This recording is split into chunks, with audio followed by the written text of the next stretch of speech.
But yeah, Bud Dwyer held a press conference. What do you mean you have one? You have it was a secret tape or something? I have, yeah. I have.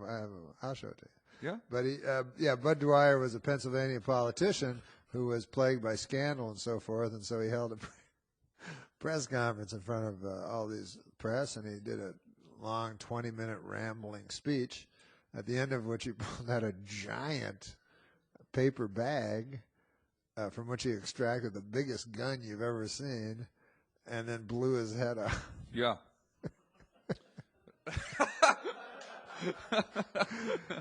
But I admire him. Sort of the ultimate punchline, I guess. Yeah, exactly. You know you sort of you can't get a more of a shocked reaction out of a crowd than by doing that, I guess. And one guy has a funny line right before. Do you admire him for that reason? Because you like to get a shocked reaction out of people when you are performing. No, I just admire him for committing suicide in an interesting way and not a pathetic way. But one guy had a very, very funny line right before he blew his head off. He said, "No, Bud, no." Right, somebody in the crowd yelled that. Bud. The guy's name was Bud. Right. That makes it even crazier. No, Bud, no.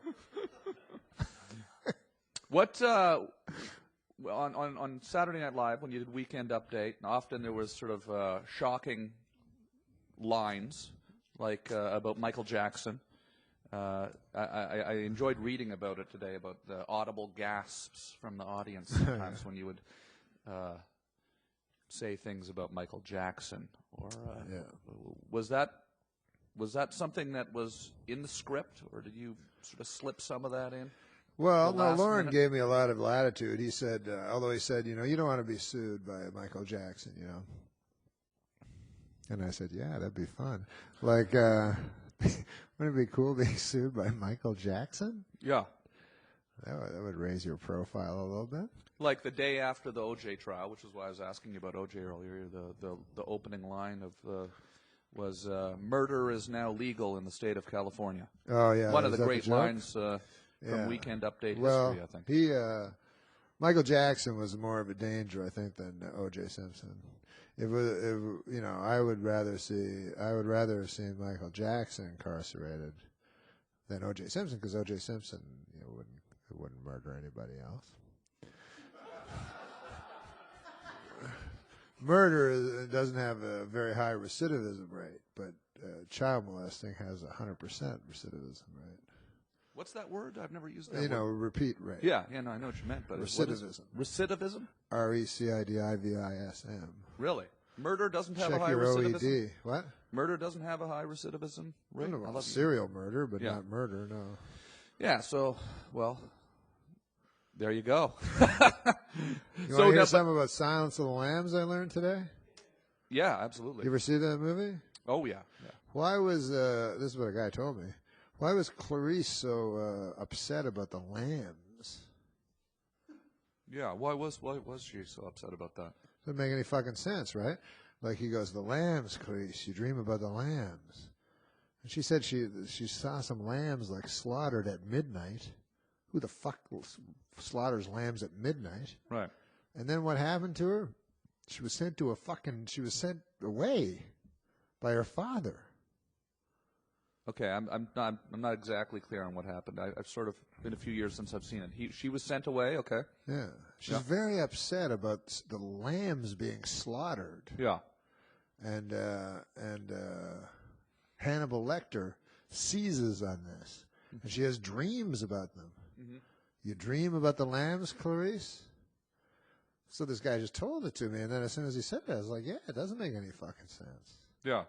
So anyways, it turned out what happened was a farmer fucked her in her ass. Is this a real subtext of the movie here? Yeah. It is? Yeah. What, did you get the Coles notes on this? Or no, a guy told me. He wrote his dissertation on it in university. Okay. A fella named Mike Gibbons. Okay, yeah. Yeah, he told me this. So and he said, watch Silence of the Lambs again, and you'll realize it makes no sense that Hannibal Lecter keeps going, tell me about the lambs, Clarice, and she keeps getting so upset by it. Yeah. And also in the picture, he says, she has a dog that looks exactly like a lamb. Okay. So there's a little interesting piece of... What? Well, yeah, absolutely. That is interesting. Yeah. Most serial killers, by the way, are not cunning. They're sub-retards. Oh, really? Yeah, and I think that if they made them less cunning in popular culture, it would be better for us, you know, because most of them are sub-retards with IQs of 70 or 80. It's psychosexual. They whack off all over the fucking body while they stab it. Yeah. Which is far from glamorous. Yeah. And so I think instead of you calling them the Night Stalker or the Son of Sam, if you called them like the fucking guy who likes whacking off over dead fucking women, maybe they wouldn't be writing the letters to the editor so much. Yeah. Probably be less they wouldn't be doing it as much. Yeah, because they do it. They do it for fame and glory. Yeah. You know? It's been glorified. Yeah. They're made to sort of seem like... What on earth is glorious about a killer? No, nothing. Yeah, people copycat it, right? Yeah. Yeah. So you think about this stuff That'd way be a too good. much. That'd be a good title for a serial killer. The copycat. Yeah. And he could just copycat all famous serial killings. Yeah. Another idea like the tax evasion That website we shouldn't throw out there. You don't want to throw out there into the universe. Okay, well let me do a quick. I'm What gonna about go through this my questions. one? What about this one? Yeah. You know, when you go to a ATM and you put your check in and then you lick the envelope and put it in. Yeah, I haven't done that in a few years. Where No, but people do it. You make deposits in the bank machine. I don't, but I think some people do. But what if you poisoned all the things that you lick? Yeah, poison the envelopes. Yeah. At the ATM machine. So when people lick it, they're licking poison. That'd be the liquor Killer. sticker upper.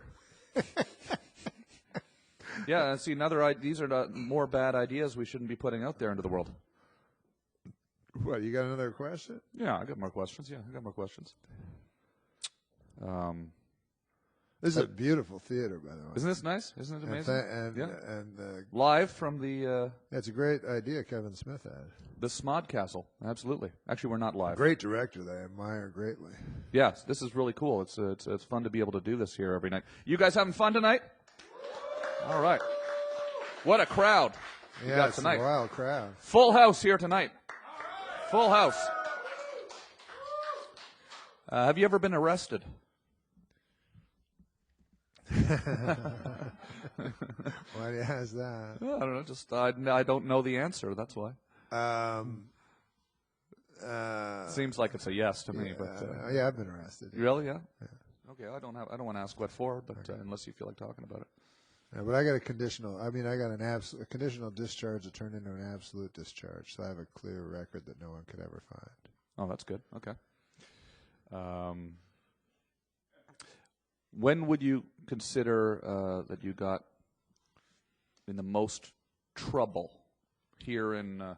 Doesn't have to be when you got arrested, but have you ever done anything where where you've actually felt like you've gotten in a lot of trouble?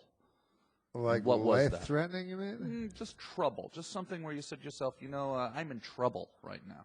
Whether it was at work, at school, growing up, last week, anything.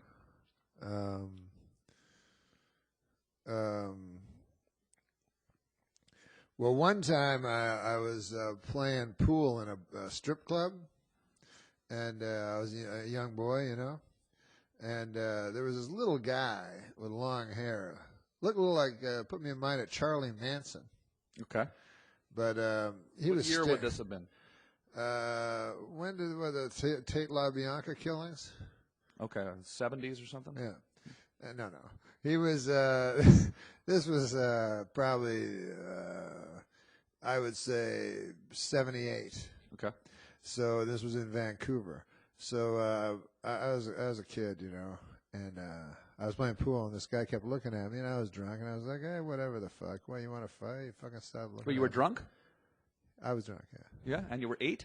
18. Oh, 18, okay.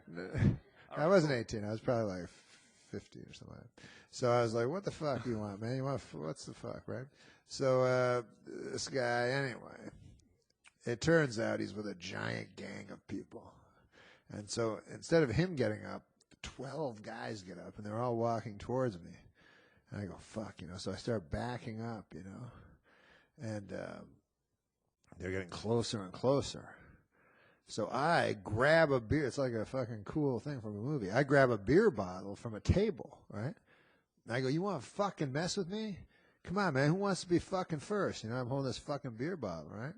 So this big guy comes out of the fucking crowd, and he takes the beer bottle from my hand, and he puts it on the table.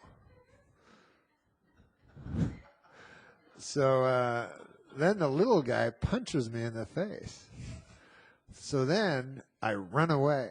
But I left my buddy there who got really badly beaten up. Yeah. Wow, yeah, that's trouble. Yeah, it hurt our friendship for a long time. Yeah. It was nice of him to remove the beer bottle. Yeah, very gently, Did you have fun making dirty work with Artie Lang? Yeah. I loved it. How is Artie doing? Artie's doing very well right now. Had sort of a scary... Very, very frightening. Very frightening. Very frightening. He's doing well. Yeah, he's doing great. And you're working on a new show for Comedy Central. Is this happening? The sports show? We want this to happen. Well, we did a pilot. I don't know. You know how pilots work, Tom. Yeah, but it's a sports show. Yeah, it's a sports show. It's a weekly sports show. And you're pretty into sports. I'm somewhat. I'm not like crazy, but I like sports a lot. Okay, well let's sports? everybody online send an email to Comedy Central. And let's get that show on the air. You know what I like about sports now? Yeah. That I don't like about politics or religion or so forth, is that I could talk to you about sports and have a big argument, and at the end there would be no hard feelings. We'd love each other just like we did before. Yeah. It doesn't break up families. I would rather argue over... Unless you're arguing with someone from Toronto about the Leafs. That's true. But I would rather argue over the inconsequential than the consequential, since I know nothing about either. And everybody I talk to doesn't know a fucking thing about either. Yeah. Stay away from religion and politics. Yeah. I mean, I won't stay away from religion. I'll go and I'll go to my church and I'll accept my Savior, but I'm not going to fucking talk about it and argue with people about it. No. What about on stage? Do you ever do jokes about religion or politics, or? I make brief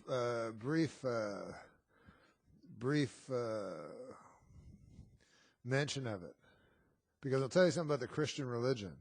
That's the thing I like least. Is that one of our tenets is to bring other people into the fold, so they can have eternal life as well. You understand? Now, you do that enough, you don't get invited to many parties.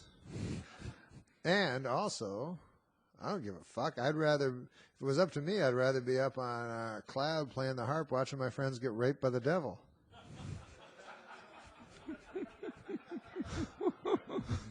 That actually would be a lot of fun for me.